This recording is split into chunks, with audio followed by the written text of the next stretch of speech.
Welcome to Beyond the Beacon with Bishop Kevin Sweeney, a podcast of the Diocese of Paterson, New Jersey. Join us for conversations about our Catholic faith, and together let's strive to live a life of faith, hope, and love. I'm Jay Agnish. With me is Bishop Kevin Sweeney. Bishop Kevin, how are you today? I'm doing well, Jay. How are you? Doing well, thanks. What's new? Are you still the Yankees still in it, or yes? What's going on with baseball? They're on a one-game winning streak now. Oh, there you go. Yes, so summer just goes too fast. It's crazy. But trying to make the most of it. I love this time of year, and yeah, you like the hot weather. I love it. Yeah. Like how hot do you like? Whatever. It doesn't. Yeah. Like what about humidity? No problem. Yeah. Really? Yeah. Okay. Enjoy playing golf in that weather, and haven't gotten so much opportunity this summer, but trying to make up for that maybe before Labor Day. So, but great to see things happening in the diocese. There's been plenty of activity with Jubilee. I had a wonderful opportunity to receive the solemn profession of 3 Salesian sisters this past Tuesday. I think I may have mentioned in the last episode, or I also got to visit their summer camp the week before. They do 101 years they've been doing a summer camp at Mary Help of Christians, the Mother House in North Halden. So that was great. Yeah, and I think Joe was there to take photos for the Beacon. Yes. Good. Well, so want to just introduce our guests and our topic for today. So all the way to the end there is Alyssa Renovales, is our new Respect Life coordinator for the Diocese of Paterson. Just back from her own Jubilee pilgrimage, right? Yes, it was insane. For the most part, I'm speechless, but there's so much in my heart as well. Mostly the biggest lie that I saw that society tells us, and was so evident there, was that the church is dying. That is such a lie, right? Bishop Barron nailed that one. Yes, right? It was such a lie, and it's like I was amongst 1 million youth, shoulder to shoulder, at this Jubilee of Youth. Oh, okay. You like the church is very much alive more about and that. advocating for life. So. That's awesome. Great. Yeah. And she has a wonderful story of how she came to work for the diocese, but get familiar with that story and get to know Alyssa a little more by going back 2 episodes when she was a guest on the podcast. And welcome back. Thank you. And next to her is Tina Magarino, who is the executive director of Birth Haven, an independent, nonsectarian, nonprofit organization that provides shelter, support, and education for homeless, pregnant women and girls. Tina is passionate about helping single mothers recognize the barriers they face and overcome obstacles to break the cycle of homelessness.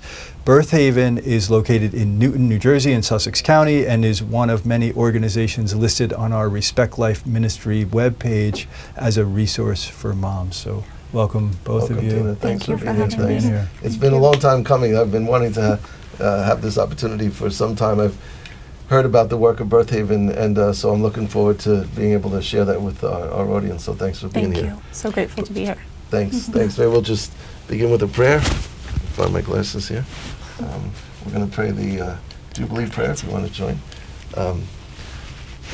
We place ourselves in God's presence in the name of the Father, and of the Son, and of the Holy Spirit. Gathered together in prayer in this Jubilee year, this Jubilee of hope, we pray together the Jubilee prayer. Father in heaven, may the faith you have given us in your Son, Jesus Christ, our brother, and the flame of charity enkindled in our hearts by the Holy Spirit, reawaken in us blessed hope for the coming of your kingdom. May your grace transform us into tireless cultivators of the seeds of the gospel. May those seeds transform from within both humanity and the whole cosmos, in the sure expectation of a new heaven and a new earth, when with the powers of evil vanquished, your glory will shine eternally. May the grace of the Jubilee reawaken in us, pilgrims of hope, a yearning for the treasures of heaven. May that same grace spread the joy and peace of our Redeemer throughout the earth. To you, our God, eternally blessed, be glory and praise forever. Amen. In the name of the Father, and of the Son, and of the Holy Spirit. Amen. And Our Lady, Mother of the Church and Mother of Hope, pray for us. Pray for us.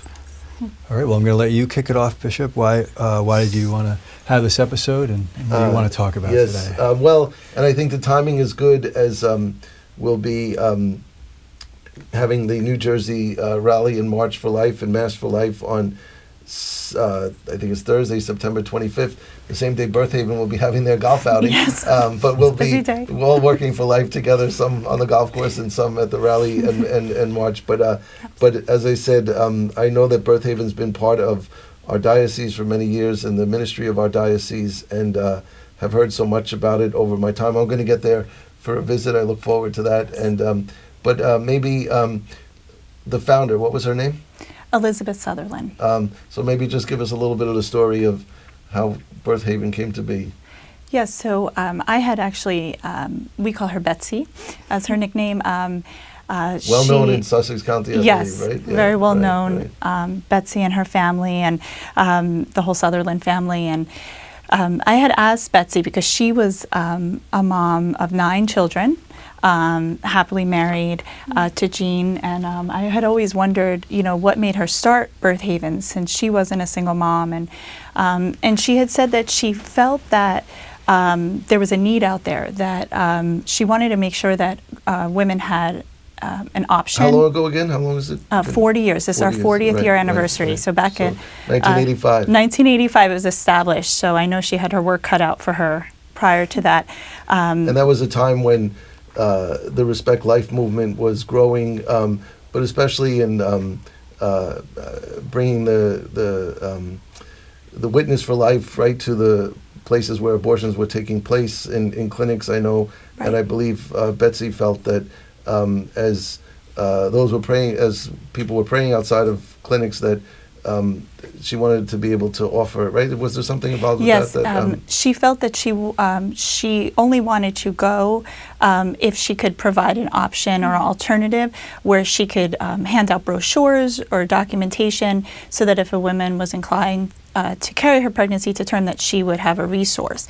And what I thought was remarkable about when she told me that, and I think about it all the time, is that so often we have ideas that come to our minds, or you think, I should do that, or there's really a need for that, but your life gets busy, having a mom of 9 kids, she must have had a lot of free time. She had, yes, she was, they had their own family business, she had, a whole family of 9 kids, and I thought it was interesting that she still recognized the need, but she took the time to, put the footwork in and gather some of her closest friends and to, put this mission into fruition. And I think that that's remarkable because so many times our ideas, I think, get forgotten. Yeah. And now 40 years later, we're still here because of her. They eventually, did they buy a home? Is that? We did, yes. Initially, they were renting, to my understanding. I wasn't involved way back then, but they were renting a unit, and then I think they had done some campaigns over the years so that we could fully pay off the mortgage and purchase a home, and that's where we stand now in Newton. Wow. So, it's been in the same location? I believe at least since the early 2000s or late 1990s, we've been in the same location, yes. And tell us a little bit about the home and how many residents, how many do you regularly have moms with about to give birth and who have recently given birth, right? Correct, yes. So we're primarily a pregnancy shelter, so the women come in pregnant. All of the women come in during their pregnancy at different stages. We can house 9 moms at a time. So Birth Haven's all about quality over quantity. Although it's 9 women, and then there are 9 babies. And then everyone is staggered at their stage of pregnancy, so we do serve about 45 to 50 clients a year, just due to the time frame of how how they come in and how soon they leave. So it's 9 women at a time, and sometimes we have 2 or 3 babies, sometimes we have 5, and the other moms are pregnant, and it's really neat. Alyssa's been helping with our Walking with Moms in Need initiative, right? And that idea, I think, that's been there for the church, been part of the church's pro-life efforts all along, but maybe not emphasized or known that, right, it's one thing to say we want a mom to keep her child and to say yes to gift of life, but when a mom needs help, we do that with Walking with Moms in Need now, trying to provide some places, connecting people with a place like Birth Haven, but also that we're there for the mom up to the child being born, but also after the child is born. Correct. And that's part of your work at Birth Haven as well, right? after the child is born, helping the mom to get her on her feet. Is that right? Yes, absolutely. We believe too at Birth Haven, while they're there, they're connected with resources on site. So we have a full-time case manager. We have a full-time licensed clinical social worker who provides on-site therapy, which we feel is extremely important because we're more of a transitional time period that they're with us. So if they could have weekly counseling for several months, consecutively, could really turn things around. And so what we've recently done was put into action where our social worker is going to continue to meet with our residents after they leave Birth Haven, and she provides in-home therapy once a week. Wow. For up to a year after they complete our program. And all the expenses are covered by fundraising, is that right? Right, 100% by Thank God for private generous- donations and our fundraisers. And I know our parishes are very involved both in financial and other baby showers, right? And Absolutely. I know Alyssa and Jay have questions, but before that, how long again have you been director? Well, I've been employed at Birth Haven for 17 years, but I became director about 12 years ago. Okay. And how did you get involved? So it's an interesting story, but really one that has molded me. So back in early 2000s, I was a college student. I was attending college at Mount St. Mary College up in Newburgh, and I was heading into my senior year of college, and I found out I myself was pregnant. And it was a very challenging time because I was so close to finishing school, but not quite there yet. And I was in a situation very similar to the clients that come to Birth Haven, where I was, fearful of telling my family, didn't want to disappoint my family. I wasn't, even though I was close to graduating, I really didn't have a strong foundation at that stage of my life in my early 20s. There was a priest at my college, Father Mark Connell, who I felt was a great mentor to me. He really believed in me and just felt that, and really taught me to believe in myself. And so I had to take a break from college so that I could carry my son to term. But I was left homeless at the time because my family, there was a lot of disappointment. I was, challenging times. Challenging time. Right. And I think that every family, what I've learned now is that every family handles crisis a little bit different. And so, at the time, I really didn't have a place to stay, but I knew that I was determined to have my son. And I didn't know how I was going to do it, but I ended up getting referred to Birth Haven. So back in early 2000s, I was actually a resident of Birth Haven. And do you remember how you first heard about it, or who referred you? It was actually a friend of my mother's who had been a resident herself of Birth Haven many years ago and had placed her child for adoption and spoke very highly of the program. And I had never envisioned myself going to a homeless shelter, so it was very scary for me to think, here's where my life had ended up. But do you recall feeling welcome when you arrived? Oh yeah, absolutely. Yeah, right. It wasn't what I initially envisioned of a homeless shelter, and that is still the concept that I believe we carry on today, because it's more of a program, and a home. And a home, right? Yeah, right. And it has people that are not your family, that are not your friends, but that are there for you when you're most vulnerable. And I really felt that from when I was there up until today, it's just the most genuine group of people that really I've ever met. Right. Jay and Alyssa, yeah. You have some questions. It's such a powerful story. Thank you for opening up and sharing that. I don't think I have anything else specific for Tina at the moment, but do we want to bring Alyssa in on the conversation? Of course. Thank you for sharing, and just curious for those moms who want to say yes to life but are looking into adoption, what does the process look like at Birth Haven?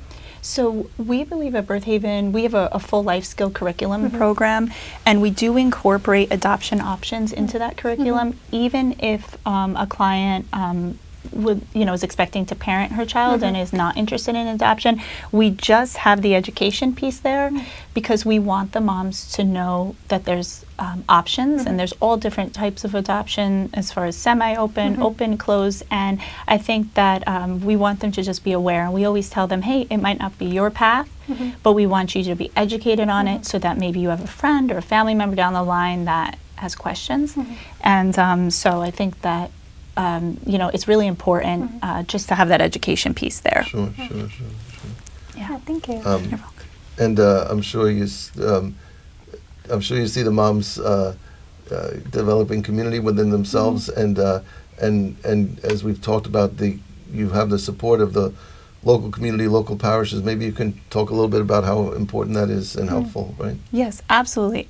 So for Birth Haven, since we are privately funded, it's really incredible to me. I know I was telling Jay, we have the support of the community, but really it's how we survive for 40 years. I mean, we have different parishes, the Knights of Columbus, the Rosary Society, we have school districts, youth groups, you name it, Girl Scouts, Boy Scouts. I mean, everybody really comes together to lift us up. And I think every year, now that I'm working on the fundraising side of Birth Haven as the director for many years, we sit down every year and we try to establish a budget or how we're going to do this.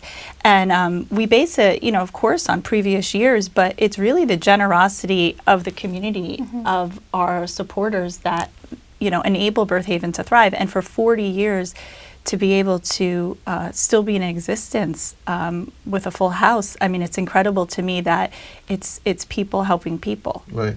And within the Catholic community, within the Respect Life community, there's a lot of, I think, mutual support. And you were part of a meeting that we had for a number of different groups, parishes, leaders. Alyssa, maybe you want to share a little bit about and what we're doing in terms of maybe putting together a website, right? So people can know that places like Birth Haven or others exist. Maybe you want to share a little bit about what we did recently at the end of June, right? Yes. So it was on the feast day of St. John the Baptist, That's right. The Nativity, I think. Nativity of John St. the John the Baptist, Baptist, yes. And essentially, there's not a lack of resources within our diocese. We just need accessibility to them. So this meeting was to gather leaders so we can digitize our resources so that we have quicker access to the resources. Instead of calling every organization, it would all be on one digital platform. And that's where I learned about Birth Haven and more about Tina's story. And it's more than just about the resources that would be on this platform, but opportunities such as volunteering. If there's any needs that the organization has, we'll be able to, as leaders, come together and figure out, well, I have way more than enough diapers in my organization. Right. Let me go bring some Right. to Birth Haven, let's just say. And following that, I do have another question. So for the people who are listening and want to volunteer, are there any volunteering opportunities at Birth Haven? Absolutely. We always try to incorporate volunteers, whether on our committees, for our fundraisers. We always need volunteers for bulk mailings. We have several a year that help us sustain funding for the organization. So quite a few envelopes to stuff and seal, and that really is helpful. But we really accept volunteers if anyone has like a passion to do something, whether they're a great cook or a baker or they sew or crochet. Like, these are all nice skills that we would love for the residents to learn during their time with us. So we always try to incorporate maybe a talent or passion of somebody who's interested in volunteering, even if it's gardening, planting flowers, anything to make the shelter feel like a home. I'm sure they can just Google Birth Haven in Sparta, right? Newton. Excuse me, Yes, Newton, no, right, that's right, okay. right, Yes, right. birthhaven.org. Right. Yes. And Jay, we'll put it up in the show notes yeah. as well, right? And then you're also looking for volunteers for your golf outing, I guess, on the 25th. And we're always looking for players and golfers. foursomes, right? Yes, always looking for Right. golfers, I'll sponsors. try to get there next year. Yes, that would be great. And I just love the non-sectarian kind of dynamic that's happening here, and it's because you're involving people who may be Catholic or may not be Catholic or Christian and different, religious organizations, and like you mentioned, the Boy Scouts, Girl Scouts. It's a great thing that this is a cross collaboration across different communities with different religious outlooks. And is that something that you're consciously Was that Betsy's work toward? part of her vision from the beginning? That is how, our mission statement has remained the same since, the beginning of time of the 40 years. So it was Betsy's thought process. And what I like about it too is the design that she's created, as I mentioned, with being privately funded. It allows us to accept clients from anywhere, clients that are minors, adults, clients from different counties or within the county or within the state.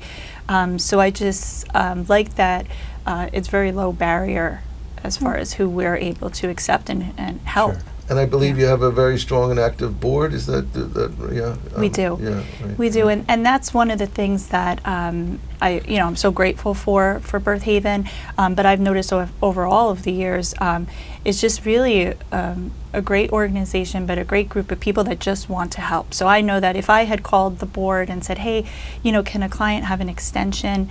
If it's always in the client's best interests, it's a definite yes, and if a client needs a pair of shoes for work or work outfits, it's just, I've seen so many things, like as I've gotten older in life, and you hear about, I feel like, all the bad things on the news, and this is happening, that is happening, but I feel like this is such a beautiful thing, happening at Birth Haven with so many people who just have the client's best interests at heart, and that goes for our donors too, and I think that so many times you're not sure, will my one donation help, or will my time help? And I think that, between the board members and us being still going 40 years later, it shows that it really does make a difference. Right. And it did in my life, and it does in all of the clients that are currently sadly, there. there's still very much a need, right? I mean, yes. So we even and it's saving lives. Yeah. And you, Tina, you had mentioned when we spoke over the phone yesterday, you noticed the trend that there's actually less referrals and more of how did you describe it? Self-referrals, or people just finding Birth Haven. Any other trends or things that you've realized over the years of your time working there? Right. Years ago, when I first started as the case manager at Birth Haven, I did notice a lot of referrals coming from schools, guidance counselors, churches, but I think mostly now, a lot of the girls, when we ask how did they hear from us, they say, I was looking for a maternity shelter, and I found you online. And I just think that over the years, how active the internet has gotten and social media, they do find us there. So I always thought that's interesting, so that they're able to find the resources a little quicker now, which is great. And I think too that just having Birth Haven available, and we try to conduct interviews on the weekend if our social worker's available, which if we get a phone call, we want to get the client housed as soon as possible. And even if we're full at our shelter, we work with local community resources. That's why that luncheon that you held is so helpful, so that we have those connections and we can get people housed that day. Could you share, without revealing anyone's identity, maybe a recent story about a woman who came to Birth Haven who you assisted? Absolutely. We had even last week, this is as recent as last week, we had a client call, and she was working and sleeping in her vehicle outside of her job. And then she was going into, when, maybe a coffee shop opens in the morning, she would use their restroom to just get herself ready for work. And she heard about us, and she said, I just need a place to sleep to rest my head in between my work schedule. And so she's about halfway through her pregnancy, so we were able to take her in that day. We just said, our social worker said, just come right after work, come here. And she felt, it sounded like she felt like it was too good to be true. But she's just been going to work every day, and she comes home and she makes herself dinner. And I presume, do you have doctors that are helpful, or if there's a need for, I presume, we shouldn't presume, right? A mom might find herself pregnant and not have her own doctor, right? Right, and no, that's a great question, because many times the moms, because if they are homeless, they do not have adequate prenatal care. We see that time and time again prior to coming to Birth Haven, because if they don't have health insurance, or they don't have a house, or any type of means to get to the doctor, they many times might use even the emergency room as Right. here and there as a way to piece it Right. together. But when they come to Birth Haven, we do have great doctors. We Partners. don't have any medical providers on site, but we Right. do work with very Relationships. yes, right, with right, local right, resources, right. and our partners that we work with, a lot of the doctors, they know that how important it is to get the residents seen as soon as possible, because they may have missed quite a few appointments prior to coming to us. So we have to play catch up Right, right, to get everything. But that's our ultimate goal is the health of the mom and the baby. Did you have another question? Yeah. So Pope Francis said that we should dream and dream big, right? Right. As long as we're grounded in reality and service to others. And I can't help but think about Birth Haven, right? So if you can dream big, what are some of your dreams for Birth Haven in the next few years?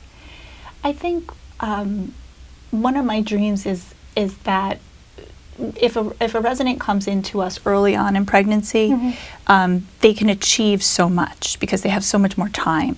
If a resident doesn't hear about us to maybe 8 or 9 months pregnant, we still can do a great job, but it's not maybe as long as time as we would have hoped to have with her to really change her life long term. And I think that one of the biggest goals of Birth Haven is to break that cycle of homelessness. So I think just maybe having the resources to make sure that clients are aware of us as early as possible, because if housing is inconsistent, finding us earlier to get the maximum impact for their and health and, and because we don't want to see a child leave our program and then go to another shelter and another shelter and another shelter. I mean that's something that we don't want to see. So I think that that's really important, and I think back to my situation, if Birth Haven didn't give me that strong foundation, would I have ever finished college, gone back and finished? I think I would have, because of who I am, but I'm sure it would have taken me so much longer and many years later. And I think that, having that structure and that foundation, because if you can eliminate that crisis of where you're going to sleep, I mean, the residents that come into our program many times have just their purse. Right. I mean, they don't have clothes sometimes, hairbrush, they're just surviving.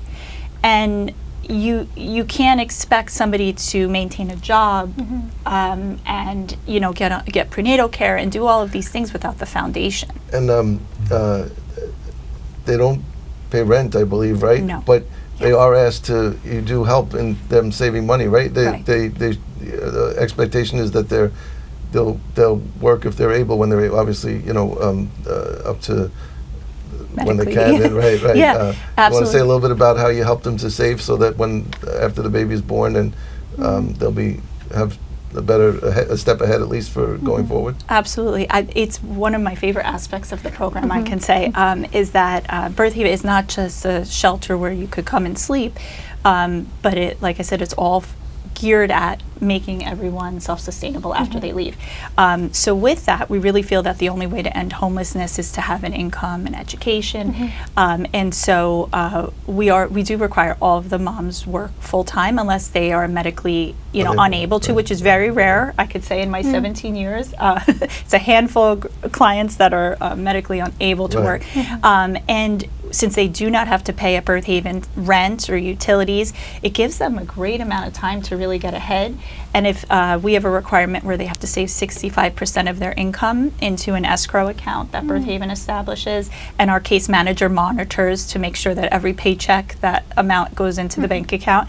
And that gives the clients a nest egg when they leave our program to hopefully utilize that for an apartment and to get on their feet. Because it's so hard for single moms to get ahead. And have there been times when you've been able to help them find employment? Because I presume some come not having work when they arrive, right? Yes, many of the residents, we do drive around to go apply at different stores, but we do have some partnerships with the local hospital and the local food store, and they do, and they do try to review the Birth Haven client's application and see if they can get their interview scheduled, and it's really it's a great community. I feel like Sussex County, too, in particular, is like a close-knit community, and seems that everyone wants to help each other, which is great.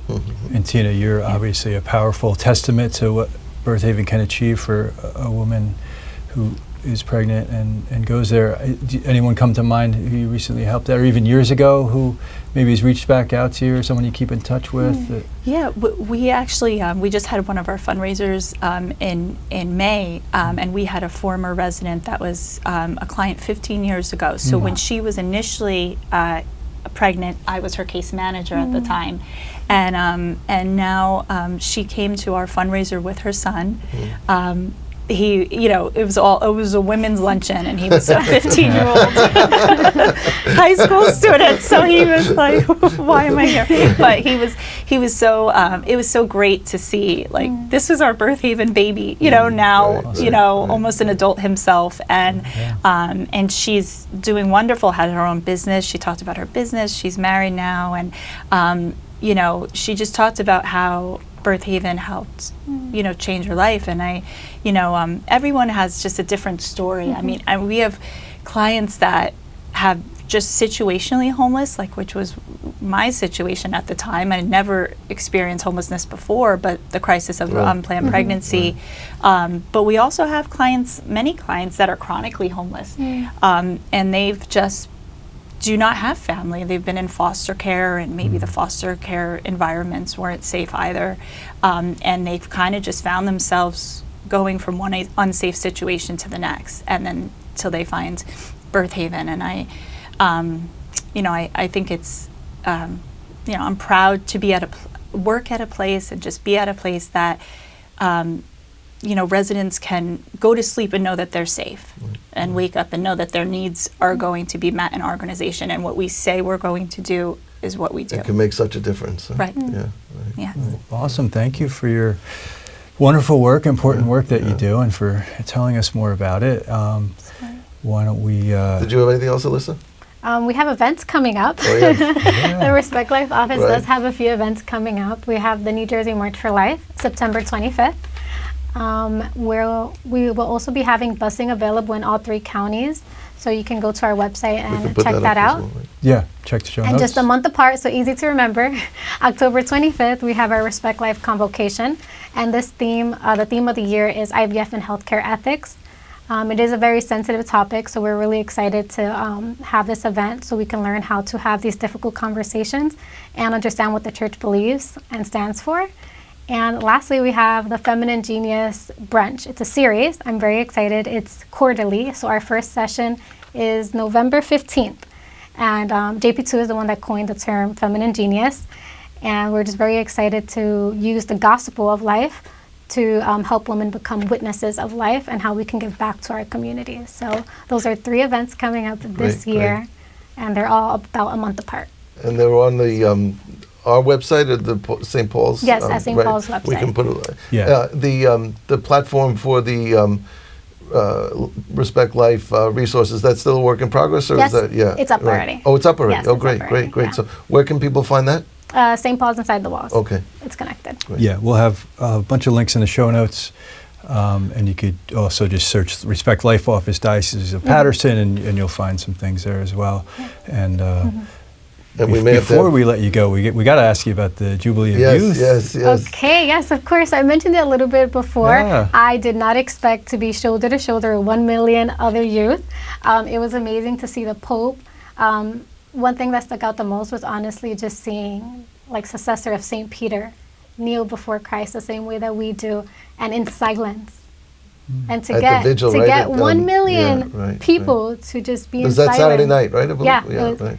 To adore Christ was just I was speechless, and I came back feeling fired for Christ and just ready.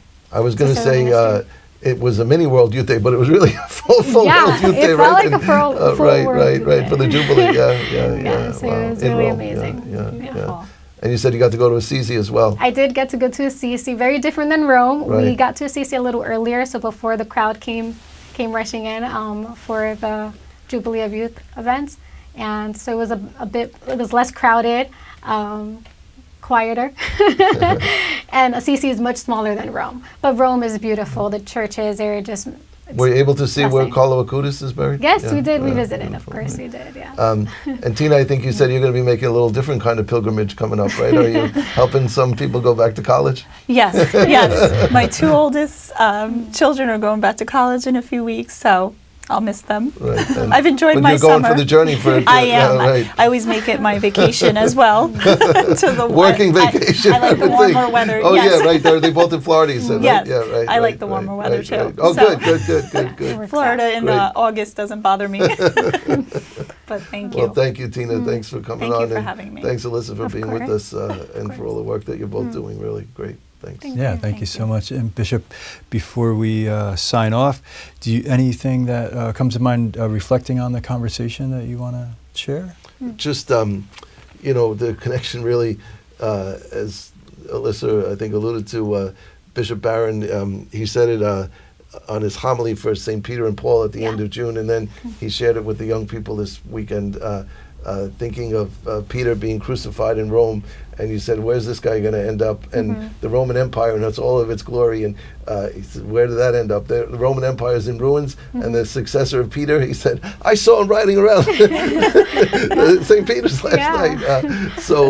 So yes, many have predicted the church's decline, but despite our challenges, we're vibrant and alive. And it's one thing to preach in words, which are important, but putting those words into action is what makes the word become flesh and the work of Jesus to be realized by a visionary like Betsy and Tina, somebody like yourself, really putting the gospel of life into practice day to day, welcoming moms. So it's a wonderful sign that we're alive as a church, as a diocese, and whether Catholic or not, we're all literally God's children, and thank you for the way that Birth Haven communicates that. Thank you.